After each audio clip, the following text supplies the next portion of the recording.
Hello friends, welcome back to my YouTube channel. Friends, आज আমি তোমাদের সাথে শেয়ার করব 34 size blouse back neck design cutting and stitchings video. আশা করি তোমাদের এই ডিজাইন ভালো লাগবে, তো তোমরা ভিডিওটি স্কিপ না করে পুরো ডিজাইন দেখো। তো ফ্রেন্ডস, আমি এখানে প্রথমে নিয়েছি অস্তরের কাপড়। তো এখানে আমি মেজারমেন্ট দিয়ে রেখেছি, দেখতেই পাচ্ছ তোমরা। তো মেজারমেন্ট অনুযায়ী প্রথমে আমি লাইনগুলো ড্র করব। তো এখানে আমি লেন্থ 15 নিয়েছি। তারপরে এক্সট্রা যেগুলো বেঁচে ছিল আমি সেগুলো কাটিং করে সমান করে নিচ্ছি, দেখতেই পাচ্ছ এখানে। তারপর আমি এখানে শোল্ডার 6 নিয়ে নিচ্ছি, দেখতেই পাচ্ছ। এইভাবে মেজারমেন্ট অনুযায়ী আমি প্রথমে লাইনগুলো ড্র করব, দেখতেই পাচ্ছ।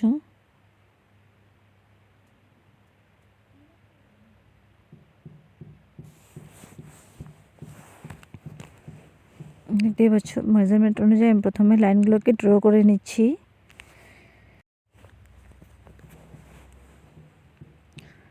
তো কোমর আমি এখানে যেহেতু 18 ছিল, তো এখানে আমি 9 নিয়েছি। 1 ইঞ্চ এক্সট্রা আমি মার্জিনের জন্য নিয়েছি, 1 ইঞ্চ এক্সট্রা নিয়েছি আমি ফিটিংয়ের জন্য, দেখতেই পাচ্ছ। এইভাবে করে প্রথমে আমি লাইনগুলোকে ড্র করে নেব। এবার আমি আর্মহোলে রাউন্ড শেপ দেব, দেখতেই পাচ্ছ। আর্মহোলটাকে এইভাবে করে আমি প্রথমে রাউন্ড শেপ দিয়ে নিয়েছি। এবার আমি নেক লেন্থ আমি এখানে 11 নিয়ে নেব,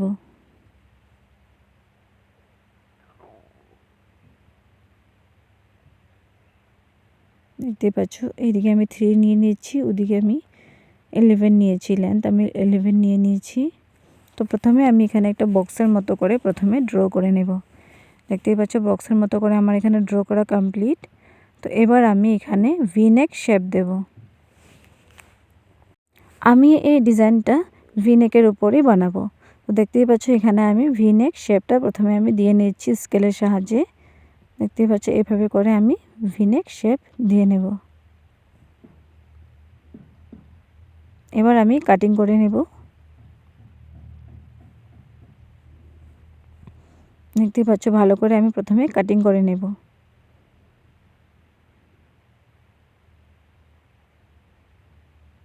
দেখতেই পাচ্ছ।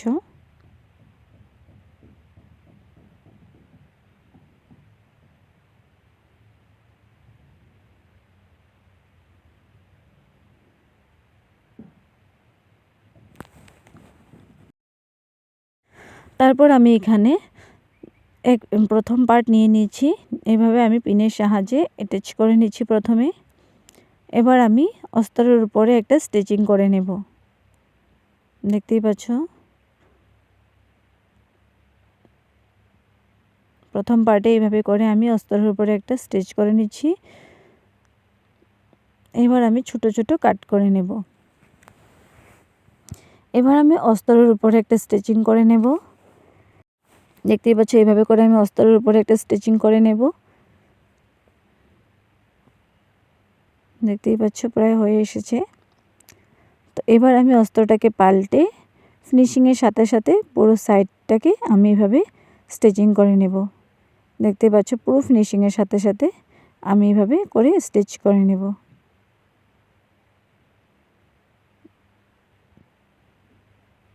দেখতেই পাচ্ছ।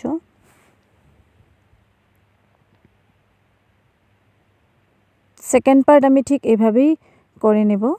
তো এখানে দেখো বেঁচে থাকা এক্সট্রা ফেব্রিকগুলোকে আমি এভাবে কাটিং করে ফেলে দিচ্ছি,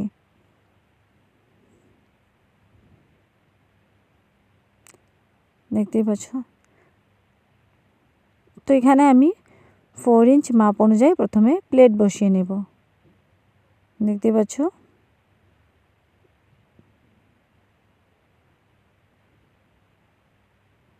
এভাবে করে আমি স্টিচ করে নেব। তো এখানে আমার দুটো পার্ট রেডি, দেখতেই পাচ্ছ। তারপর আমি এখানে হুকের সাইড ভালো করে স্টিচিং করে নিচ্ছি। যেহেতু আমি ব্যাক সাইডে আমি হুকের সাইড রেখেছি, তো সেই জন্য আমাকে প্রথমে এটাকে এইভাবে করে স্টিচ করে নিতে হবে, দেখতেই পাচ্ছ। তো আমি প্রথমে এখানে এভাবে করে স্টিচ করে নেব, কেননা আমি ব্যাক সাইডে হুকের সাইড রেখেছি। তো এভাবে করে আমি এটাকে স্টিচ করে এটাকে আমি ফোল্ড করে ভিতর সাইডে একটা স্টিচিং করে নেব। দেখতেই পাচ্ছ কমপ্লিট। তো নেক্সট পার্ট আমি এভাবে করে স্টিচিং করে পাল্টে দেব। এটাকে আমি ভিতর সাইডে স্টিচিং করে নিচ্ছি, বাইরের দিকে এটাকে পাল্টে আমি এভাবে করে স্টিচিং করে নেব। তো এখানে আমার দুটো পার্টে হুকের ঘর লাগানো কমপ্লিট হয়ে গেছে, দেখতেই পাচ্ছ কমপ্লিট। এবার আমি ব্লাউজের উপরে পট্টি এভাবে করে ডিজাইনার পট্টি লাগাবো। দেখতেই পাচ্ছ এভাবে করে ফোল্ড করে আমি পট্টিটাকে এভাবে স্টিচিং করে নেব।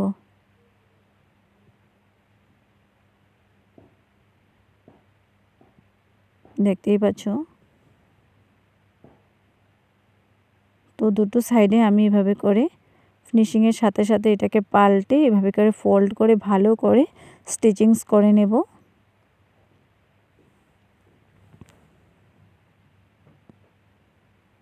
দেখতেই পাচ্ছ পুরো ফিনিশিংয়ের সাথে সাথে আমি এটাকে ভালো করে স্টিচিংস করে নেব।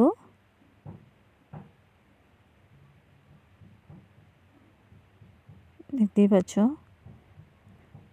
তারপর আমি এটার উপরে এভাবে করে হালকা করে একটা লেস বসিয়ে নেব।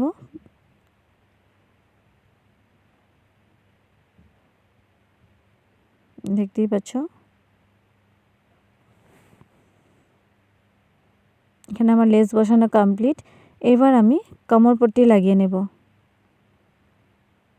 তোমরা দেখতেই পাচ্ছ এখানে আমার কোমরপট্টি কাটিং করা হয়েই আছে। তো এইভাবে করে আমি ব্লাউজের উপরে কোমরপট্টিটাকে এইভাবে বসিয়ে স্টিচিংস করে নেব।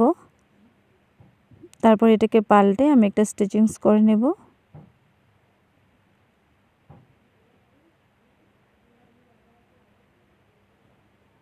দেখতেই পাচ্ছ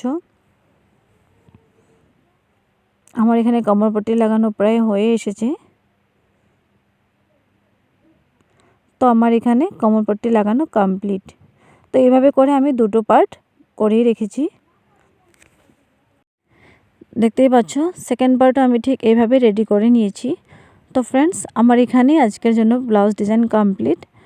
তো তোমাদের কেমন লাগলো তোমরা প্লিজ জানিও, আর আমার চ্যানেলটিকে সাবস্ক্রাইব করে রেখো আরও এরকম নতুন নতুন ডিজাইন পাওয়ার জন্যে। Thank you.